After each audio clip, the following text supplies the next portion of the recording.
Aloha and welcome to the Kula community. We are Facebook and Instagram, filming live, mostly on Facebook, on the County of Maui page, so mahalo for your patience. My name is Mahina Martin. I'm the Chief of Communications and Public Affairs in the Office of the Mayor. Mayor Bisson was unable to join us this evening, so he sends his regards and his aloha. For those of you who were here last week and will be here next week, we will have the same format each time. Our people will be here to offer an update.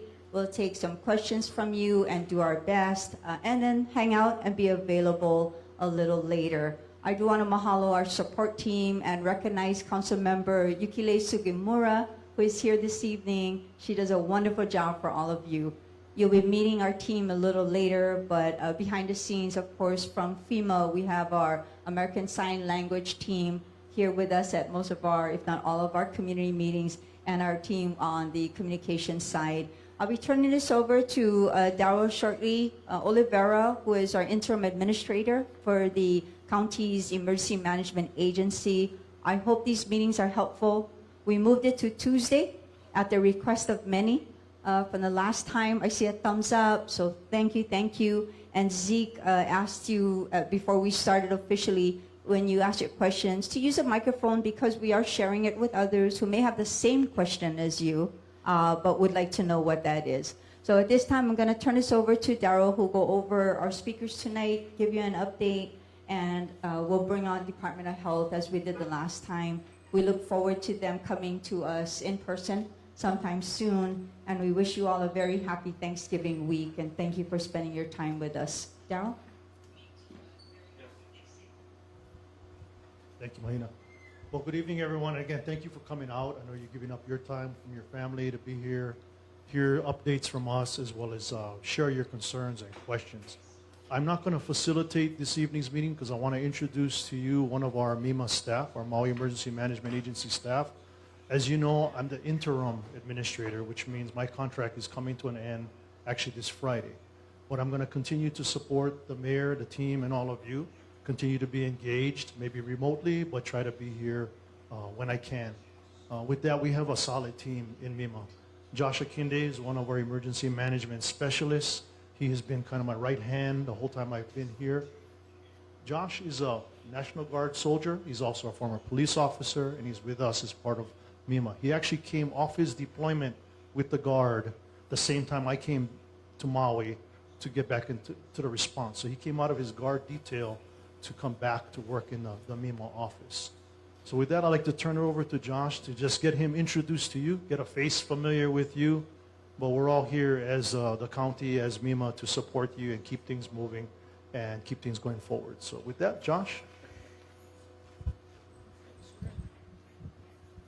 Aloha, ladies and gentlemen of Kula. I just want to thank you all for gathering here tonight, as we address these critical concerns regarding the Kula community and regarding the Maui fires. Your presence here, it really just shows the strength of the Kula community as a whole, and it just really showcases how we will navigate these situations together. So thank you for having me. Like Administrator Oliveira mentioned and Mahina mentioned, my name is Joshua Quindy, born and raised from Maui, just on the other side of the valley there. But I'm just so honored and just humbled to be here tonight and facilitate this meeting. For tonight's agenda, we will hear critical updates from multiple agencies. As Mahina mentioned, following these updates and presentations, we will have that Q&A as before. And we kindly ask here at this Q&A that you really ask questions that will benefit the group as a whole. But I can assure you that all the speakers will remain here afterwards, so you can ask your more in-depth questions, a little more personal questions, and I encourage you to do so. So on the agenda, we will hear from the Maui Emergency Management Team. I'll turn it back over to Administrator Oliveira. We'll also hear from our USACE partners, the United States Army Corps of Engineers, as well as virtually you hear from the State Hawaii Department of Health. So again, thanks for being here, and thanks for your participation. So to get things started, I'm going to hand it back over to our MEMA staff, Administrator Oliveira. Thank you. And once again, we have Department of Health participating virtually, so you will have an opportunity to hear from Kathy and her team, as well as ask questions of DOH. They're going to try their very best to be here in person going forward. It's just, sometimes it's just the schedules that's not lining up, but they're committed to being here and supporting you. If you recall last meeting or last week, I left with homework from you, things you wanted follow-up on. And that starts with, a question was posed, can the community have access to the data or the readings or sampling that is being done as the Corps and the contractors are conducting the debris removal on sites? They are monitoring the air and the particulate and what's being picked up on site. And there was a question, can they get access to that data? I'm going to save that answer for Dr. Koger from the Corps. He'll share with you, the intent is to share information on what's happening with collecting the sampling of the air quality on the job sites. Another request you had for me was to follow up on the request for assistance that was submitted by the Department of Health, and that's to get additional support to conduct testing of the ash and soil on the neighboring properties, not just the fire impacted properties, but neighboring properties. And Kathy and I are working on that. On Friday, the morning after the meeting, I did follow up with our HIEMO, or Hawaii Emergency Management, our State Emergency Management Office Administrator, Mr. Barros. We are pushing that RFA forward, and I'll have a better update for you at the next meeting. But it is something that we support and would like to see move forward with getting additional resources to conduct testing of the soil and the ash on neighboring properties. One thing that I would just throw out there is just keep in the back of our minds as a caveat. We don't know what the background levels of some of what's in your soils to begin with. Coming from the Big Island, I can tell you, because of the plantation-rich history, there's things in the ground that we live with every day. So I would just throw that out there as a caveat. If and when we do testing of the soils, we will find out what's in the soils. Some of it may be historical versus not even related to the fire itself. Okay? So again, we're going to support that. Another one you had for me is a schedule and notification of when debris removal is going to occur on either your property or your neighbor's property. And we've all, the agencies, the Corps, MEMA, ECC, the contractor, we've all told you you'll get 72 hours notice before debris removal will start. Now we know there's still some growing pains going on with the process of notification, but Colonel Curry and his team, MEMA's team, the contractor, we're all committed to making sure we communicate as effectively as we can with that 72-hour notice. And if you recall last week, I said some of the cautions there is if we're able to give you a much longer lead time and say, well, they're going to start next week or the following week, there could be delays in the work schedule that we're just afraid people will make arrangements such as book a hotel in anticipation of that, and that schedule moves. And we don't want to see anyone incur costs with alternative living arrangements based on a schedule we throw out that's tentative. But as you recall, I also said that we will give you no less than 72 hours notice of when that debris removal will take place. Our team, Josh, myself, and others on the MEMA team are committed to going door to door. It's an opportunity for us to know you as the community, get to know you, keep you informed, and it's also an opportunity if no one's home, we can leave a door hanger on your property, and at least you'll come home and have some information with a number you can call so you can stay aware of what's happening in your neighborhood. And lastly, it was regarding medical screening and testing for those that may have been exposed as you live and basically stay home in your areas around the fire-impacted areas. I don't want to steal Kathy's thunder. She's going to offer something to the community tonight from Department of Health. I think it's a step in a good direction with doing some health screening for community members that are exposed. And again, I'd like to give Department of Health their due with they're working hard to make some things available. And we're looking at even expanding what we can do. And lessons we're learning here on how to work with you are lessons we can use on the other side of the island for those that have also gone through similar events there. So that's it as far as our MEMA update or Maui Emergency Management update. And I'll turn it back to Josh, and we'll continue through with the next speakers. Thank you very much, Administrator Oliveira. As you mentioned, that was our update from our MEMA team. Following MEMA, we would like to invite up Dr. Coker of USACER, U.S. Army Corps of Engineers. Thanks, Josh. Good evening. Just wanted to give you a brief update about debris removal activities in Kula and Olenda. We have completed 8 properties. The debris removal is complete for 8 properties. Soil sampling has also been complete for those properties. We received the first data from Mr. Darling's property today. I have not seen it yet, but the contractor got it today, so we should be hearing from that soon. I don't know that we really got into the process about what happens after the data comes back as clear. So what you'll see in the next coming days is the application of hydroseed. Final BMPs, or best management practices, will be placed around the outside of the property just for stormwater erosion control. We'll make sure everything's been completed on your property, and at that point, we will return that right of entry to the county. So it's at that point that the county knows that the Corps completed their work, and that should start the rebuild, permitting, and reentry process. We have 3 crews working upcountry right now that will move to 3 different properties tomorrow. You should have been contacted, hopefully. But we anticipate, if we receive the final 5 rights of entry, that we will be complete in upcountry probably within the first week of December, if not the second week of December. And with that, that's the update that we have. Oh, sorry, and as far as the data is concerned, the air monitoring data will be provided to FEMA as we receive it. They have contracted with the Agency for Toxic Substances Disease Registry, ATSDR, which works for the CDC. They are compiling all of the data for this event. So that will be available to the public once they go through that process. So with that, I will turn it back over to Daryl. Oh, sorry, Josh. Thank you, Doctor. Now we'd like to shift over to the virtual portion of our meeting. If Andy, are we good to go here for our DOH? Yeah. And awesome. So now we're going to carry on. Sorry, with our Department of Health presentation. Well, this is Kathy Hove. Can you hear me? Hang on.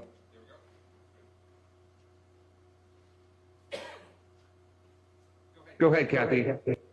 Great, thank you. I just wanted to update you as to those things that have occurred this week. Again, we have 49 purple sensors and EBAMs and regulatory monitors installed on Maui, 15 purple OS sensors and 5 EBAMs in Lahaina, 25 purple air sensors in Kula and Makawao. I reported last week that DOH's contractor, Tetra Tech, installed 3 EBAMs in the Kula area and began doing community air monitoring. I'm happy to report that some of the samples for asbestos and heavy metals have been sent off to the lab on Monday and Thursday, and we expect to receive the results sometime in the next week or 2. When we get those results, we'll have them analyzed and we'll provide the results to you all. The other thing I wanted to, the Department of Health heard you last week when you said you wanted to have some screening for lead. We are working on that, and hopefully we'll be able to get you, to get someone to get some screening at our next meeting, and also provide COVID vaccines. I'm going to be working with Daryl and his team to try to get the word out as soon as we are able to nail that down. As always, you can always look at the air quality on fire.airnow.gov. Thank you. Oh, along with me is Grace Simmons, who is standing by to answer any questions you might have. Thank you.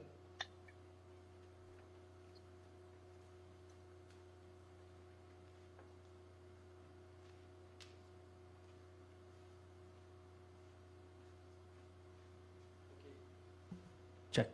So before we move forward with our agenda, I just want to take a moment to just pause and reflect on the information we received so far, because it was a lot in those few things, okay? The updates from MEMA, U.S. Army Corps of Engineers, and DOH, just let it soak in and see how it reflects to you. And when you're ready, we're going to open the floor for Q&A, for questions and answers. Okay, so this is an opportunity for you, the heart of the community, to ask those critical questions that you're wondering and that you need answered. So when you're ready, if you have a question, please just raise your hand. We'll make sure you're heard.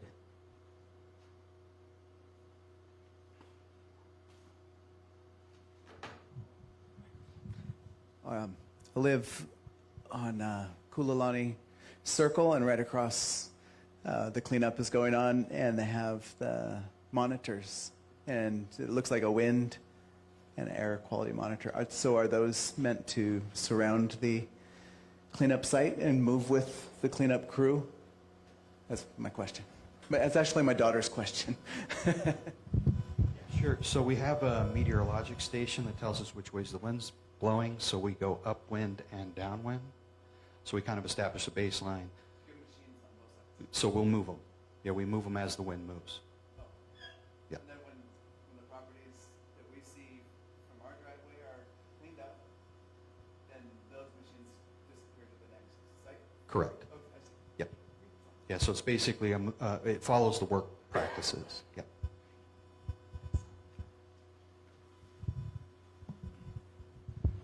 I think we discussed this a while ago, but as for testing, it seems like there's at least a 1-week delay, and I'm wondering if there's any plans on setting up a testing facility in Hawaii, especially with Lahaina. I mean, it's going to be constant, the testing, I would think.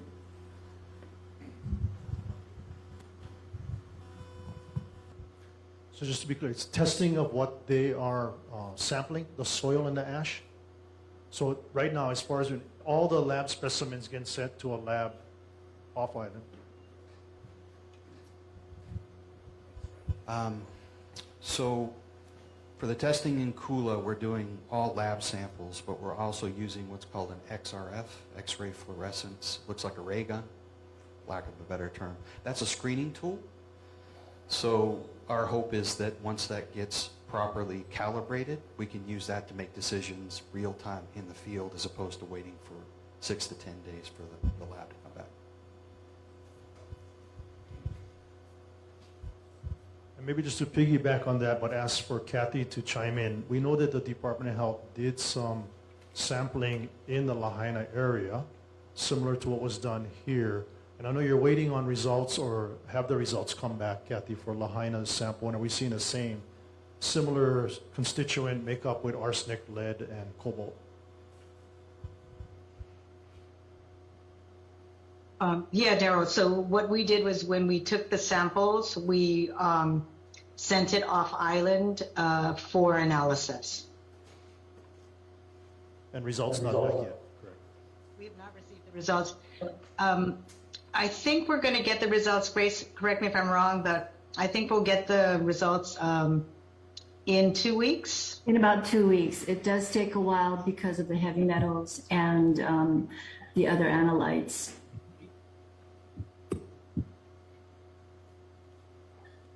wanted to add also to Kathy sharing earlier that before the meeting started, I was on the phone with her and we were trying to finalize the plans or at least a process to make that lead testing here for the community.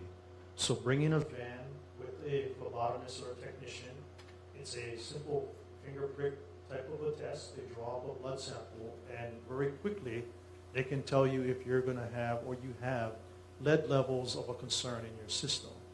If you do, then that's an indicator that you could talk to your healthcare provider and say, this is what came out of this test. Should you be tested for other heavy metals or have further analysis? But at least doing an initial screening free of charge to residents here in the Kula area. And we're right now trying to firm it up where it could be made available right here outside the cafeteria starting next week, Tuesday. Depending on the crowd, I discussed with Kathy, can we sustain this over multiple meeting nights so that everyone has an opportunity? And then what we're going to do is work closely with her, as she said in her presentation, to get the word out to the Kula community and upcountry community if we're offering this for people to come and take advantage of that free testing for lead. But that's just one of the first steps in trying to give you some information of if you have been exposed to anything here with the fire.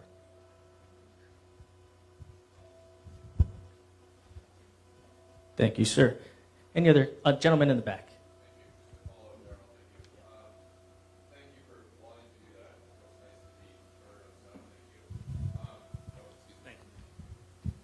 Just a brief follow-up on that, out of just curiosity, I'm learning about all this as we go. This may be a question for Kathy. It's my brief, internet research understanding that blood testing perhaps is more indicative of an acute exposure of something that you like ingested ash that morning or something. Would blood testing still? If the fire was 3 months ago and people were breathing stuff 3 months ago, would blood testing still be indicative of that level of exposure this far out from the initial exposure 3 months later?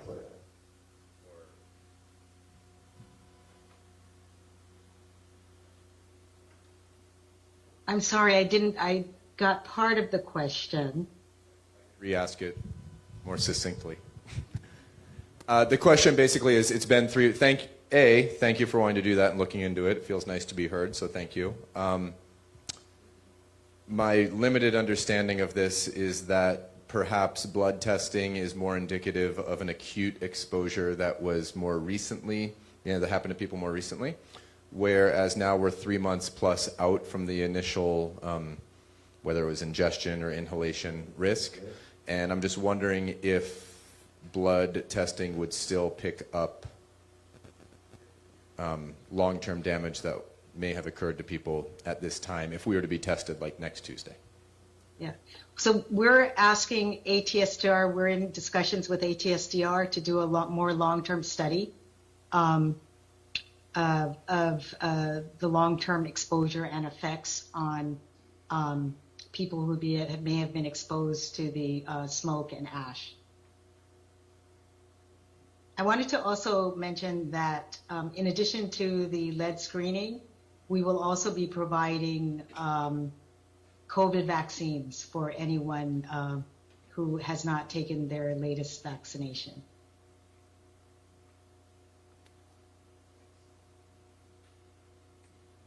Thank you, sir. Any other questions in the room? Please raise your hand. Ma'am? Thank you very much. I do appreciate the opportunity to come here and have all the professionals here and chime in on what our questions are and looking for answers for us. I really do appreciate it. We heard here tonight that you guys are supportive of ash sampling in neighboring properties. Can we hear some more details about that? Yes, understanding the concerns that all of you have, that although you may not have lost your home and it's your property that was directly impacted by fire, some of the debris did get deposited on your property, and you'd like to know how safe or how hazardous that is. So although that's not part of the mission for the debris cleanup, the mission for debris cleanup is very specific to what they do. We still didn't want to minimize your concerns and are trying to figure out how can we test what's on your property, although debris cleanup is not going to be something that you're going to participate in. So working closely with Department of Health and some of the other agencies on how do we get that done. And that includes trying to find both labs in the state that can provide that service, as well as resources that might be made available through our federal partners. I don't have an answer yet as far as where is that lab, what it would cost, can we cover all the costs, can we do that?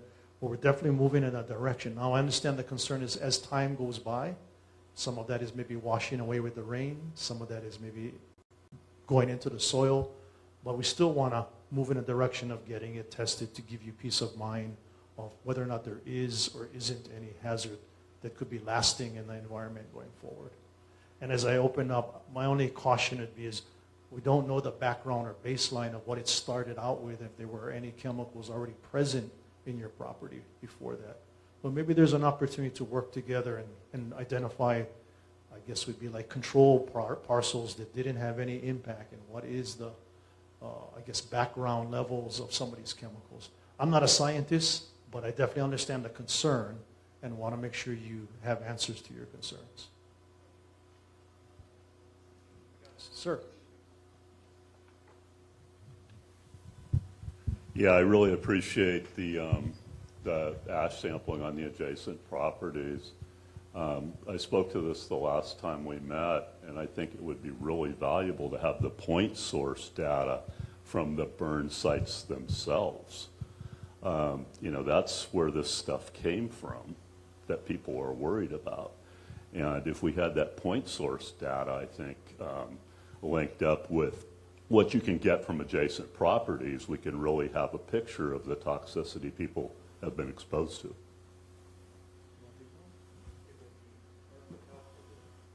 Kathy, you have any comment on the point source that the initial, I think it was 8 samples were done in Kula?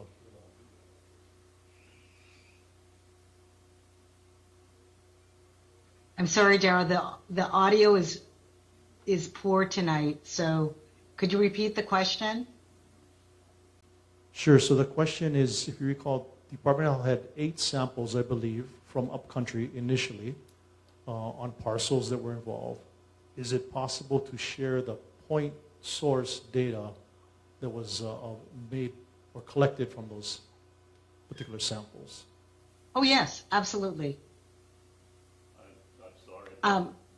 Absolutely. I believe it's already on our website, but I will, if it's not, I'll make sure that it is. The issue is that they pooled those 8 samples together. What we want to know is site by site what was on the sites. If you take all the data and you throw it in a bag and you do the assessment on that, all we have is a gross average. And in addition to that, no properties, if I understand correctly, were sampled past the construction year of 2000. And I understand that there was concern from the original sampling for KNAC and these things that might have been on the older properties. But I think that there's a pretty good chance that we have some very interesting things that came from the newer properties because of the newer technology. Okay. Is it possible to share data on the specific parcels that were sampled, or as he said, it's just been pooled and that's not possible now? Yeah, Grace, let me start, and then you can add on if you need to. I think I recognize the voice. I don't know if you were, and I'm sorry, I'm not able to see who's speaking. I think this question was asked last week when we had our toxicologist who drafted the sampling plan, and it is what I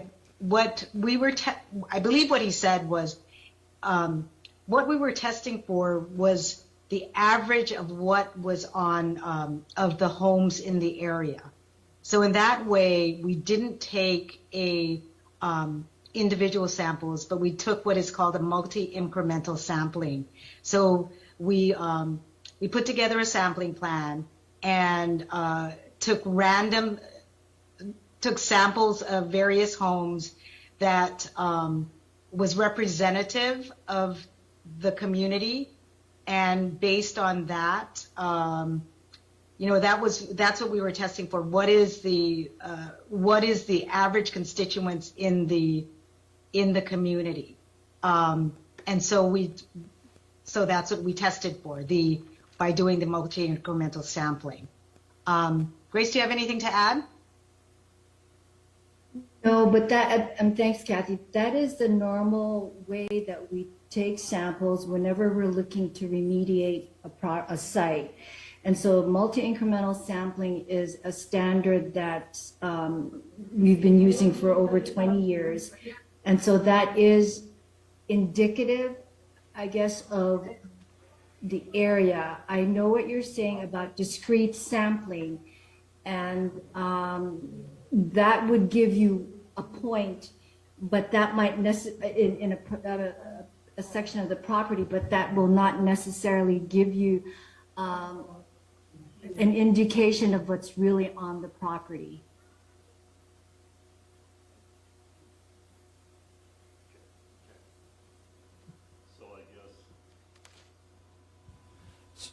So this is similar to what I reviewed that sampling plan. They take 75 points on a property, and that becomes the average for each property. Sorry. Which is similar to what we're doing to confirmation samples. So it should be 8 separate properties with an average on each of those, not a pooled. So They pulled them all. They pulled them all. They pulled them all. So we've been over this over and over again, and all I'm asking is if we are going to go as far as to do ash sampling on adjacent properties, I think it would be really valuable to have that sampling done on the burn sites themselves, because that's where the toxicity came from.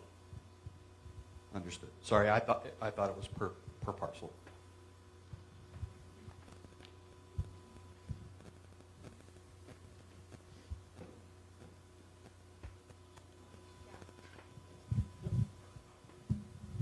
Thank you. This is a follow-up to Steve's question there. Is this on? So the multi-incremental sampling, all of these air monitors that have been deployed around town, will the result of those be multi-incrementally sampled as well? I think that something that everyone would like to see, and I think it's also important to note that the topics being raised in these meetings right now in Kula and the issues being brought to the table are only precursors to situations that are likely to occur in West Maui as well. And it's probably a good idea to get ahead of this stuff up here in Kula, because this probably won't be the last time it comes up. So I think there are a lot of people in the island-wide community who would really appreciate extreme levels of transparency regarding the distribution and communication of data that's being collected. You know the way you have those email chains that go nowhere, where people email, BCC, CC, CC, and you do a lot of talking, but then nothing ends up happening? I don't want to see all of this air sampling go that route, where we spent millions of dollars to sample all this air, and then no one even knows what the data was, because it's hidden somewhere. So I think it would be really good for whether that's the county or the state to set up a system for the soil sampling, air sampling, and be very transparent of like, here are the results, here's the address they came from, here's the date, here's what was in them. So for the Corps' air sampling data, it is per sampler. There's no commingling or adding together. It's that sampler for that, and it's got a GIS data point. But that'll probably be tied to each TMK as we do that. For the soil sampling, it is per parcel. We're not commingling any data.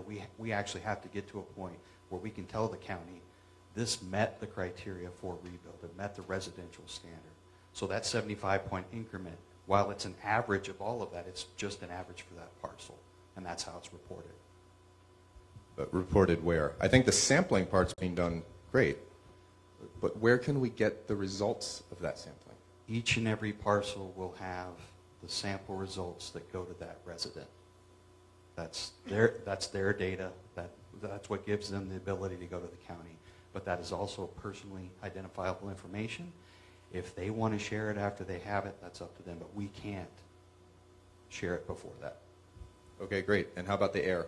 And the air, as we discussed, the Agency for Toxic Substance Disease Registry, ATSDR, has been tasked, mission assigned by FEMA to compile all this data.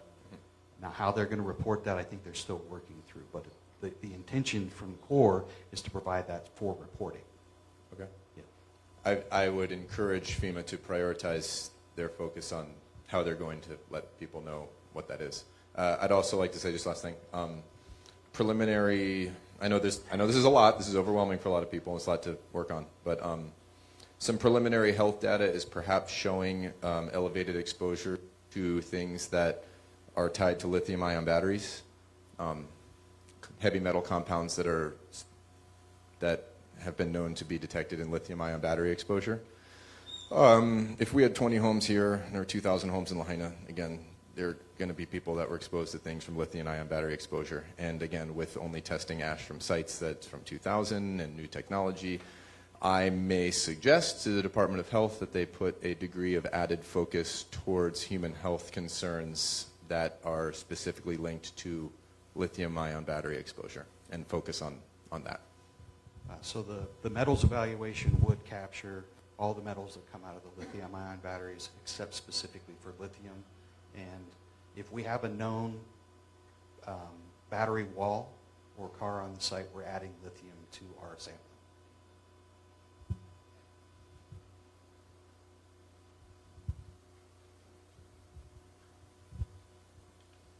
Just want to share one other thing. We've been working on behind the scenes. Don't have a lot to give you this concrete, but we reached out to the University of Hawaii's John A. Burns School of Medicine to see if they would do a long-term health study for Maui on this. We didn't realize they'd already started that. They're actually in the process with an application to get the funding and move forward with a long-term health study for Maui and the community. We're also looking into, is there an opportunity to do a post-fire response and recovery assessment or plan? You know, when we went into this, at least when I got on the ground here in August, there was a lot of reference to lessons learned in California, lessons learned in other states. This incident has provided, in my opinion, an opportunity to lessons learned with the construction, the environment in Hawaii. There are differences. I think we who grew up here, we know there's differences in the type of construction, type of building materials, etc. So there's an opportunity for us to walk away from this incident with information that will be of value if we ever have a repeat incident anywhere else in the state or as well anywhere else in the Pacific Basin that has the same characteristics as Maui does. So we're trying to not only deal with the immediate urgent needs, but also to develop plans and strategies where something happens again in the future, we'll be in a better place to react and take care of the community. So I just wanted to share that because, again, we are working with, like I said, the University of Hawaii on a long-term healthcare study for Maui. I know, again, that doesn't bring you relief right now, but I think, if anything, it's trying to look forward to the future with what we can do better in the future.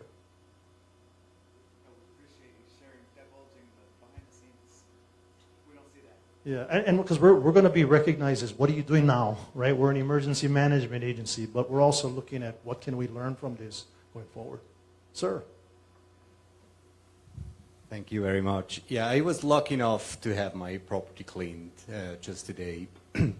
And I actually got two questions. One being, I understand my lot and they did a wonderful job in cleaning up the ash footprint of the house, but I recognize there are still shingles, whatnot, downwind on my property.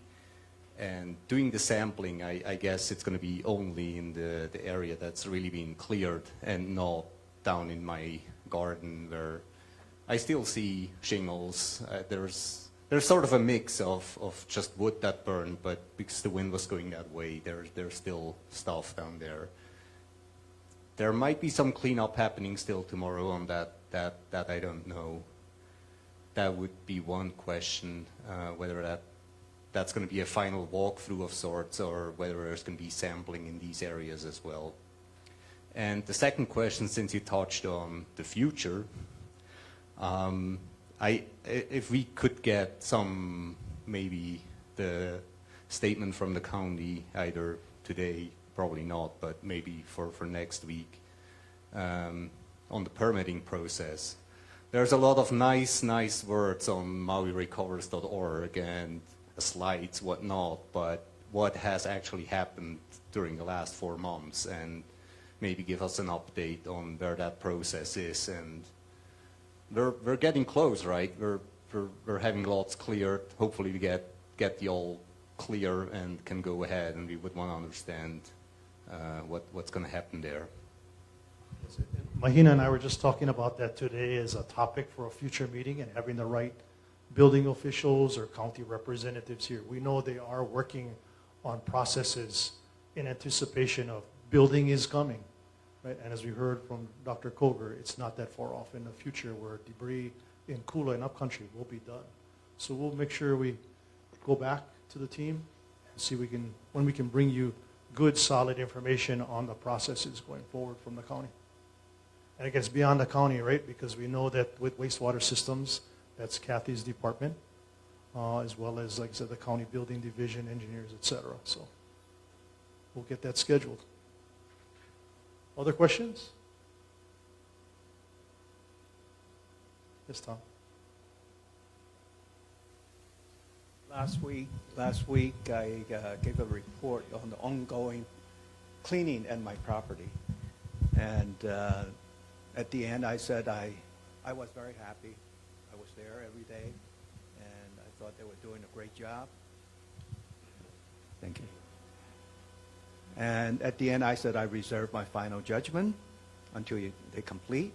And they did complete. Actually, they told me 3 days, and did complete in 3 days. And one day was interrupted by the stand down. I can give you a report that I was very impressed with the local contractors, and also you have the Corps engineer supervising, and also the EVCC that they also they were there and very vigilant. They were standing in different spots and watching people working, and I was very impressed. And they were very professional. And I thought the end result was very clean, very nice. And I was also impressed at the end, they were even using the rake, hand rake, raking the place and make it nice and smooth. So I have to give you guys a shout out. That was great job. And the only one time I did see some dust come up, it's not from my property, it was across the gulch. And we all saw it and looked at it and said, oh, that's coming from that side. It was across the gulch. So the air quality was good because the air monitor was instant readout. And I just have to say thank you very much. It was a great job. Anybody from Alpha Construction here? It is Alpha, right? Is that? We'll pass the word along. You know, it's unfortunate many times the troops on the ground don't get the appreciation, and they're the ones really doing the work. But I can credit to the Corps, ECC, and EPA on the site with monitoring that and keeping the contractor on task. So we'll get that to them. Thank you. Other questions?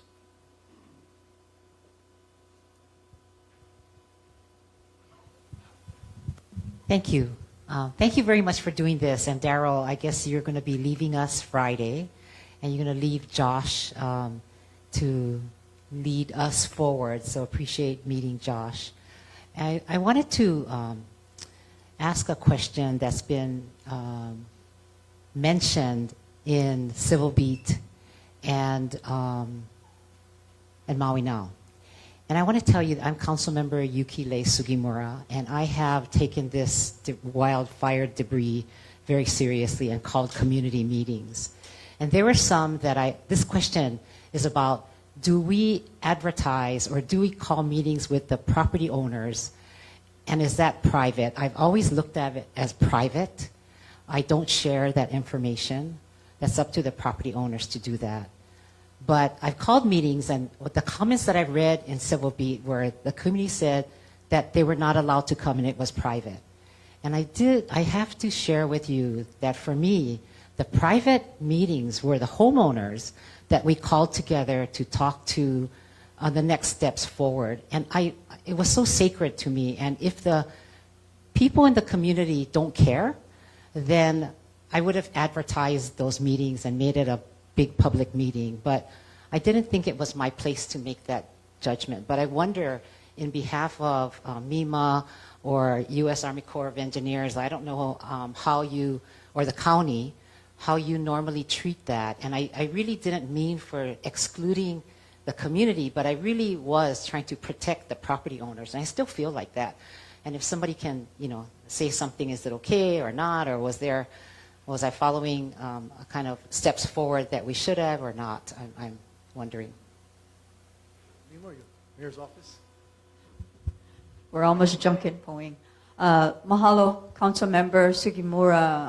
I have to tell the people of Kula that she was quick to your aid and rapid on trying to assemble information as the county sought to deal with two disasters at the same time.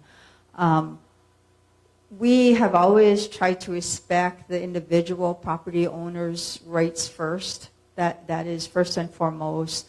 Some of our community meetings have been large and some have been small. It just really depends on the area and at what point they are. I'm sorry that the media, and I don't really want to apologize for them, but sometimes media will color things the way that they may feel readers want to see. But I want to assure you that even from the county end, the discussions to help individual land property owners are important and done out of a respect for them. At her urging and our pace, as we get through the different stages of recovery and response, we are now here every week to carry that torch that your council member began. And our team really did offer as much support as we could. Erin Wade, many of you saw, at these meetings as well. So it takes kind of both sides of the county, your representative as well as your county officials on the executive side, trying to help out. So from our perspective, it was not incorrect. Any communication with property owners is not incorrect. It's helpful, and it's intended as helpful. And here we are at the next stage. We've advanced forward. We've moved forward. And this meeting tonight, I know those watching us virtually cannot see. We have about 40 residents here and an army of FEMA.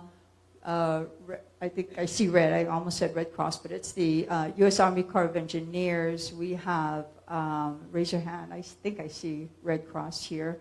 Yes, thank you. And EPA. Our whole gamut of federal partners are here. But from the beginning, your council member was looking out for the interests, and this is the next stage as we advance forward. I hope that helps a little bit. I almost want to say, don't believe everything you read in the media, but then they're going to write a story about me telling everybody not to do that. So, but I said it anyway, so say aloha all of our reporters. Thank you, Mahina, for that clarification, because I wasn't sure, and I feel I try to anyway, the homeowners who have gone through a devastation. I don't want to make it a public process, if possible, but I don't know if my judgment was correct. The other thing, if for a future meeting, if you could share with the upcountry folks, because I think we're at a different place than West Maui, as we're all trying to step forward together, is about insurance. So I've been getting calls from outside people about insurance, and I just wonder if the other upcountry residents may feel the need that we may need to learn more about that. I'm just curious. Raise your hand if you would like to see a representative of the insurance industry. Okay, all right. Daryl has done a bang-up job responding to that. We recently brought out the Hawaii State Insurance Commissioner to meet with groups on the west side. We can do that here as well. I think having him be available, and you can see them fiercely writing it down. So I'm sure that will happen. So thank you, Council Member. Any other questions while I have the microphone? Oh, okay, Andy. Oh, we had a question here first, and then to the back. Okay. I'm going to turn this over back to Josh. I just wanted to speak to this last question. I think we have great respect for our neighbors who lost their homes. The people in the neighborhood, we didn't feel that we had a voice, that we had a place that we could go to. We didn't have a meeting where our concerns were being raised. We just wanted to be a part of the equation. So I just wanted to speak to that. Thank you. Thank you for that. We appreciate that. And we are here now, and every week forward until deemed we've gotten over that bridge. But every Tuesday, 6 o'clock, you will see the same format. Our people will come, give an update. Our federal partners, state partners will be available. We'll help with your questions. We'll get through this. It's been a really, really rough time for all of you, neighbors, community, advocates. We're here. and we're going to have to take every step forward whenever we can. This is one of them. So thank you for that. Not intentional at all, at all.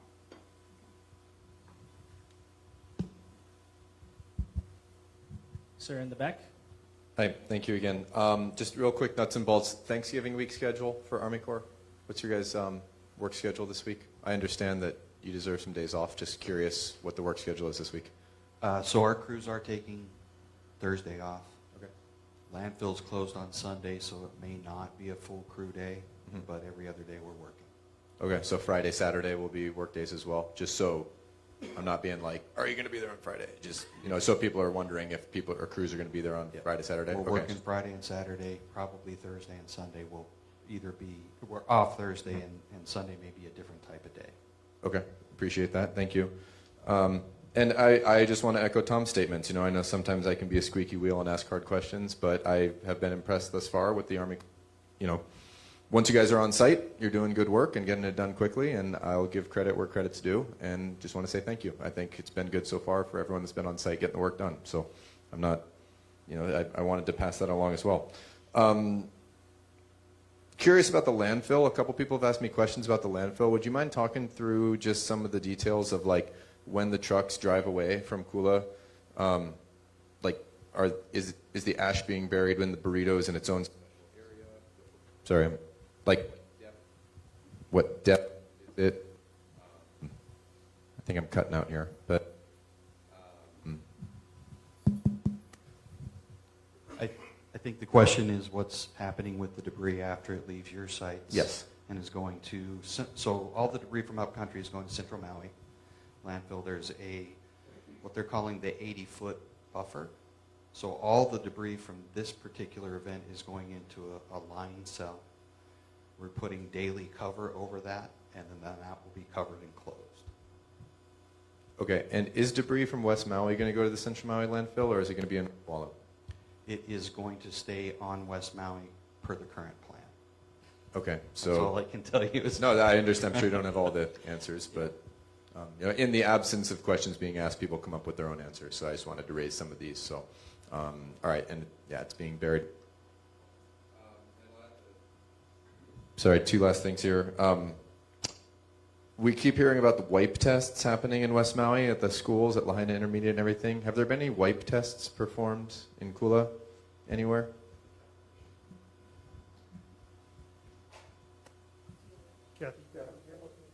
Kathy, you able to answer that question? Wipe test, similar to what's done in the school, and it done out here in upcountry.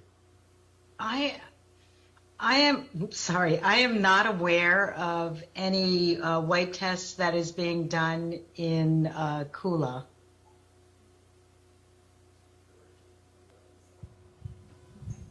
Is there a reason for that?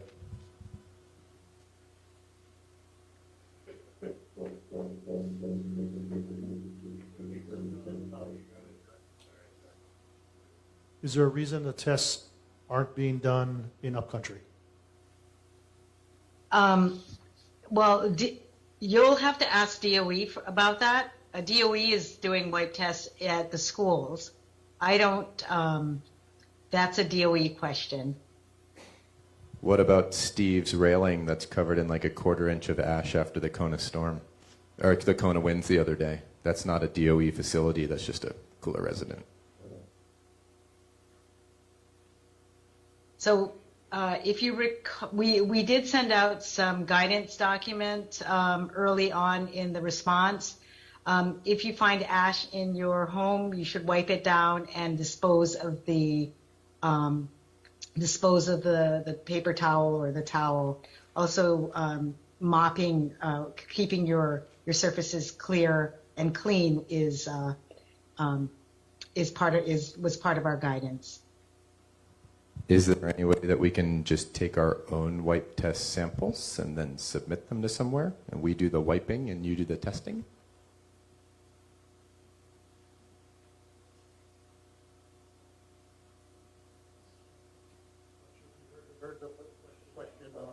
So just so everybody knows, hear that packet?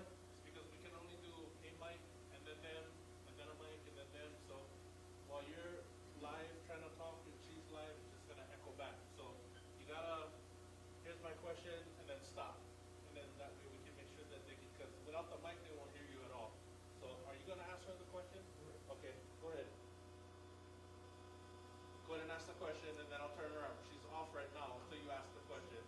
Okay, Kathy, you can hear me okay? She can't answer until I turn her up and turn you off. So you just need to ask the question, and then I'll turn you off and turn her back on. Hey, Kathy, the question is, can the residents in Upcountry get access to the swipes and do their own swipes? And is the results instantaneous with the swipe, or does it have to be analyzed? I'm going to ask Grace to answer that if she can. I believe the swipes will have to be sent to a lab for analysis. The current information we have from Department of Education is that they've been doing wipe testing of the schools, and so far they've been non-detect, and so that's good news. But as far as any wipe testing over there in Kula, we are unaware of any activity at this time.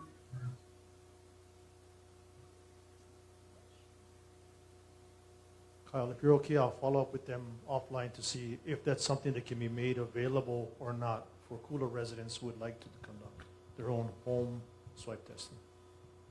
That would be great. Thank you. Just because on some of the, as we come into winter, we do have some Kona wind days, and recently we've had a few days that places are just covered in dust and ash and everything again, and it's kind of an opportunity to wipe it and test it since it's all right there. Last question.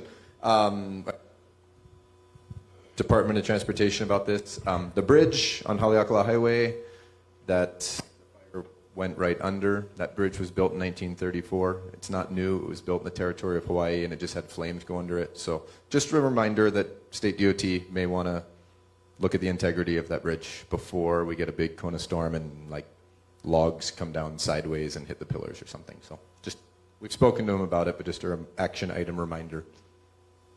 Thank you.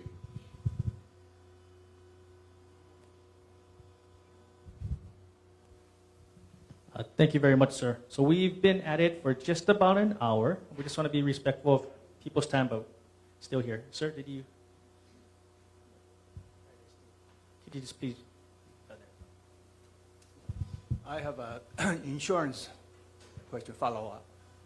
Not long ago,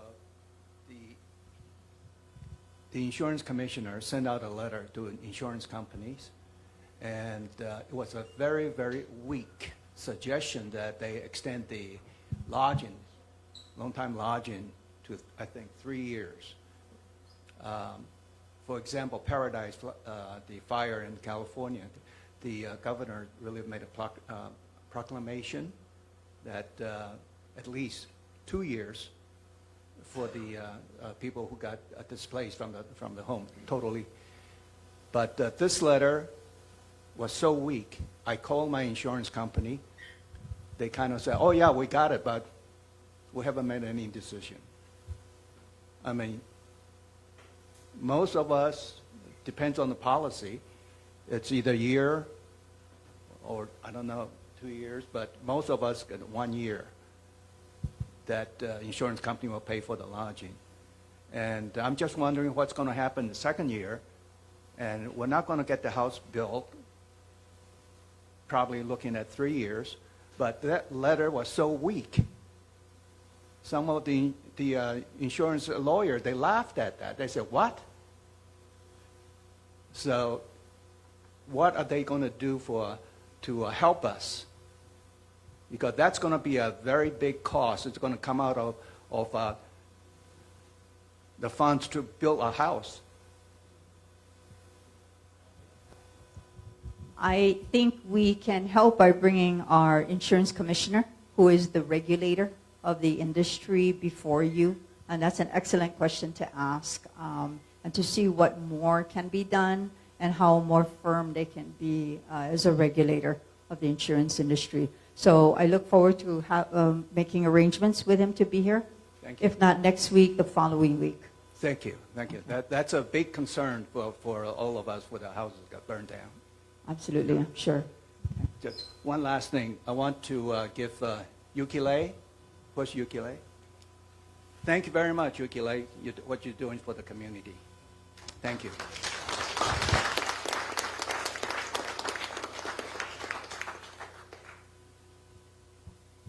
All right, thank you, sir. So we've been at it for an hour now. Are there any other questions in the room? I live just up the road at Kamehameha, and I was wondering about these swipe tests. Is this something that we should be concerned about? You know, a mile up the road, and what is a swipe test or wipe test? And where would we get it, and how would we process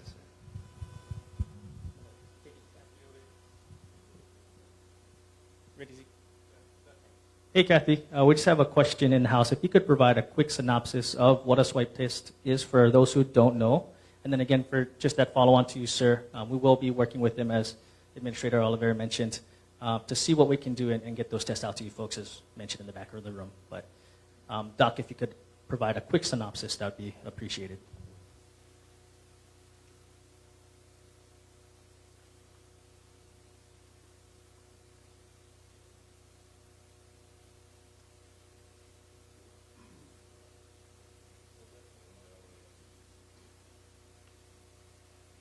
Hey guys, on Zoom.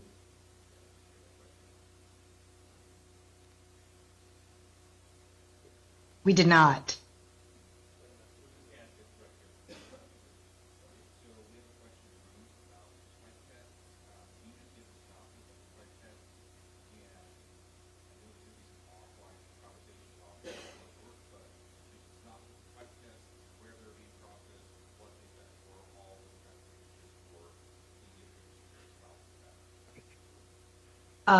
I understand, and it is something that the Department of Education is doing on its own.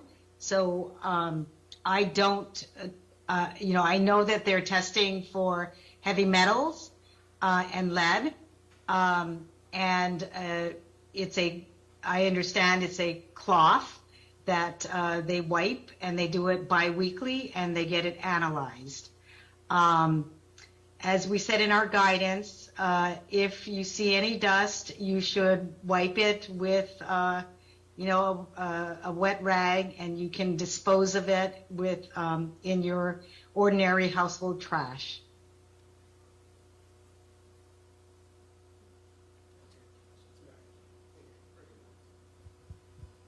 Thank you, Doc.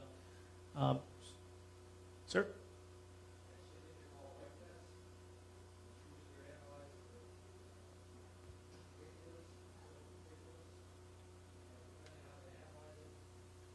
They use something called a scanning electron microscope. If they use something called a scanning electron microscope, which is the cheaper way of doing it, TEM gives you the same information, but it's more expensive. And if it's hooked up to something called an EDS, energy dispersive spectrograph, it'll give you the heavy metals. It'll identify lead from cat hair or asbestos from silica fiber. It's a more exact way of analyzing the settled material. And it's a pretty good test. A little expensive. They're about $500 a shot.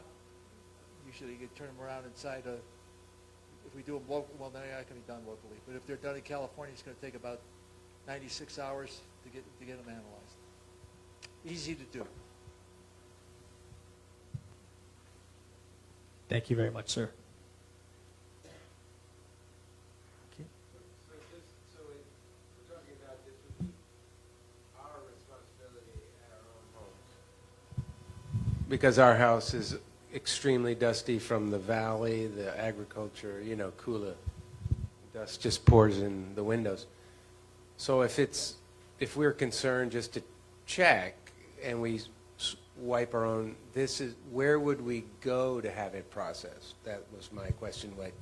Who are we contacting if we do a swipe? Yes, a great question. And as previously mentioned and previously asked, we are going to work. MIMO will work with the Department of Health and Department of Education, who we have worked with many years for, to ensure that or to see if there is a process that we can give you that's clearly laid out from step A to Z. We don't have that for you right now, but we will follow up and get back to you on that as soon as possible. Great point, though.